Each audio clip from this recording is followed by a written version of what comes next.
If you came here to find what computers have developed into, take a look back with me, 'cause this is Computer History, Episode 5, Computer Accessories.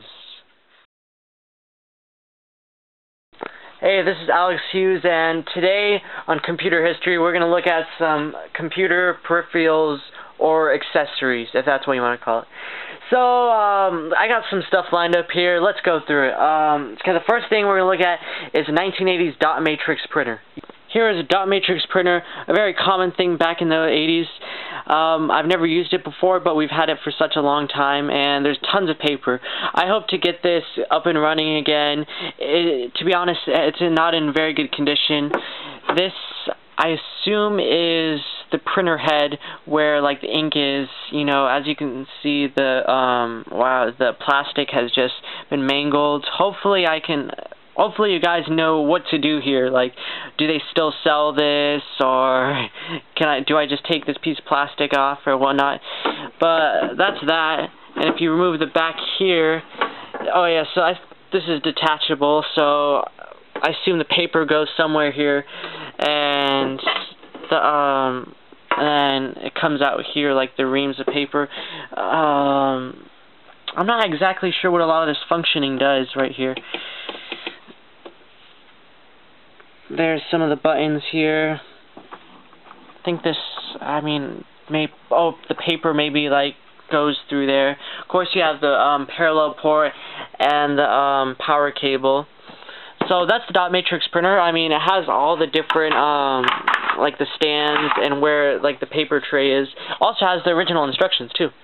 So this might be really important in reading. There's so many instructions, it seems like a lot. But hopefully I can get it up and running again and revive that. So I decided to take a gander at the inkjet printer that we have currently. This one is actually pretty old to today's standards. It's from 2003 and stuff. But it's much newer than a dot matrix printer and better quality in terms of like what you can see. You know, we've been using this for a while, and it's been pretty good.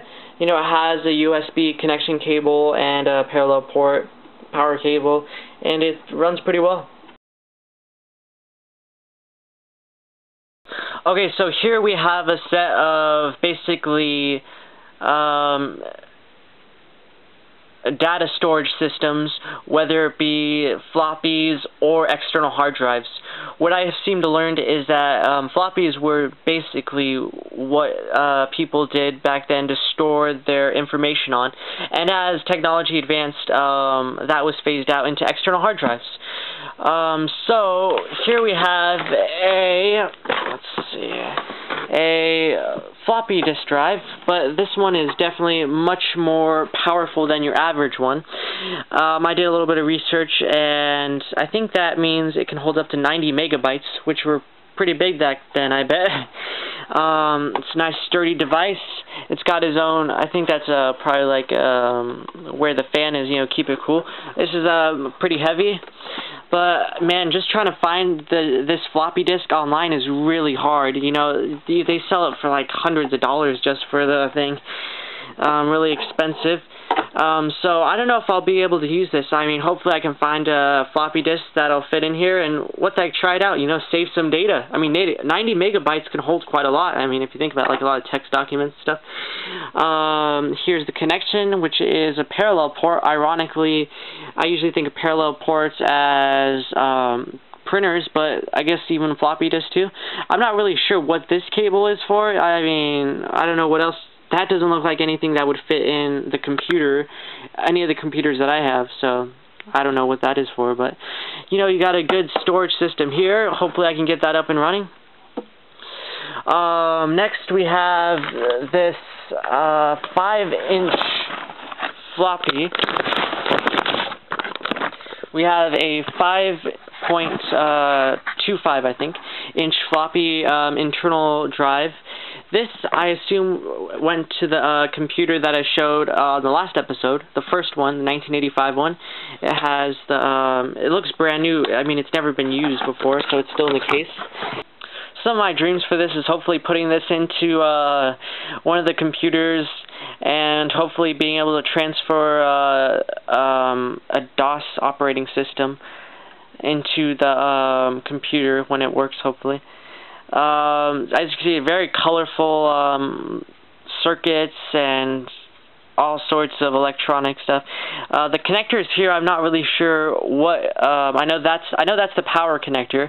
This, I'm not sure. What is that? SATA? I doubt it's that, because this is from like the 1980s. It's Japanese. It's kind of cool. The back here, like, spins around. Huh. But this is pretty heavy. This is metal, definitely. This is some sturdy work here. Hopefully I can get this installed. Hopefully you guys can comment on this and see how do you get this external or internal hard drive installed. Maybe I can just put it on the outside of the computer. It's not going to fit in the case, so that's not going to work. Okay. And of course, we can't forget our modern piece of equipment. A 3 terabyte hard drive. I mean, imagine this.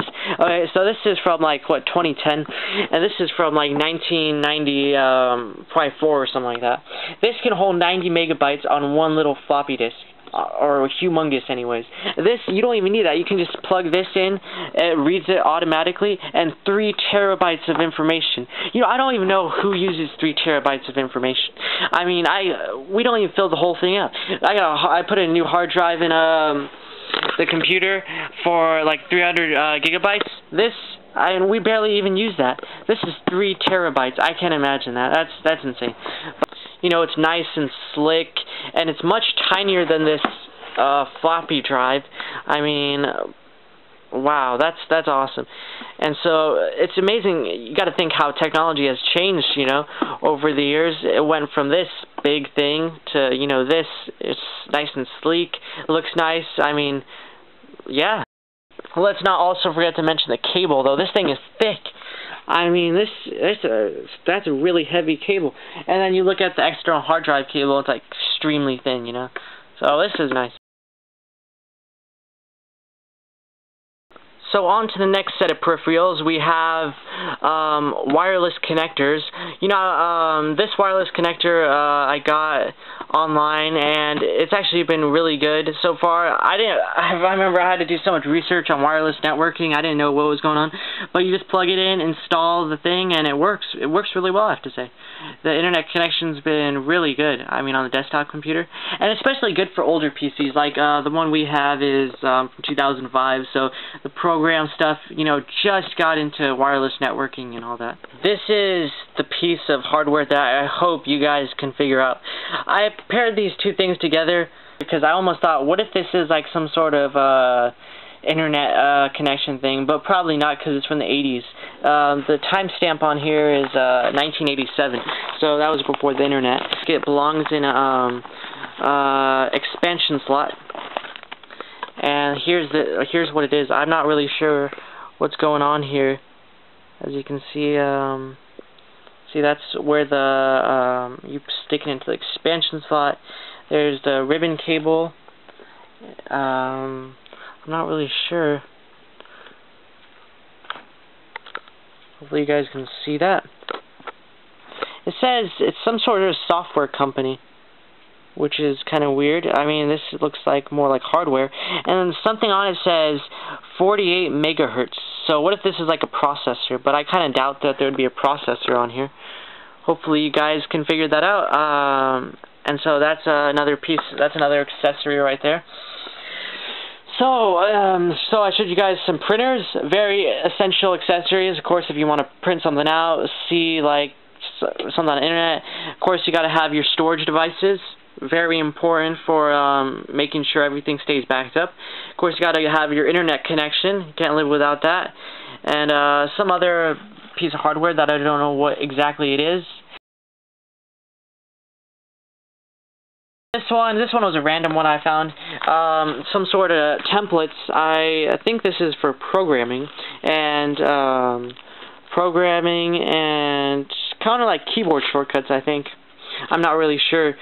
This is more probably for DOS, and definitely I could use, like, you know, you can use it on a modern computer, but that's that, you know. So that's the computer accessories. Thank you guys for watching, and I'll come back next time, maybe with some software on floppy disk, of course.